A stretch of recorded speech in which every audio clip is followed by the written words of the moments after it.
Donc, quand on a lancé le programme Migration et Patronat, on a été assez surpris. La première action qu'on a menée, ça a été la création d'un groupe de DRH et de responsables diversité de grandes entreprises françaises et de chercheurs de l'IFRI, du Centre Migration et Citoyenneté. Et alors nous, chercheurs, on s'attendait à rencontrer des entreprises en position de force sur cette question des politiques migratoires, c'est-à-dire en capacité de recruter des travailleurs étrangers dont elles avaient besoin et en capacité de faire représenter ces besoins au niveau politique. Et on s'est rapidement rendu compte, au fil des réunions, qu'en réalité, les entreprises avaient souvent beaucoup de difficultés à recruter des travailleurs étrangers et que leurs besoins n'étaient pas du tout représentés dans les politiques qui étaient mises en œuvre. Alors, il y a plusieurs raisons pour ça.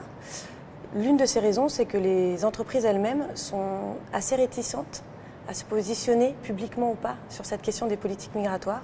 donc à exprimer leurs besoins, exprimer leurs opinions, parce qu'elles estiment que cette question est trop sensible politiquement et qu'elles prendraient donc un risque à se mobiliser de quelque façon que ce soit. Donc en réalité, les entreprises, comme les travailleurs étrangers, sont soumises aux aléas des procédures administratives relatives au recrutement d'un travailleur étranger et elles se retrouvent souvent dans une situation où elles doivent se battre, elles doivent convaincre, elles doivent négocier avec les autorités administratives concernées pour avoir le droit de recruter en toute légalité un travailleur étranger dont elles ont besoin.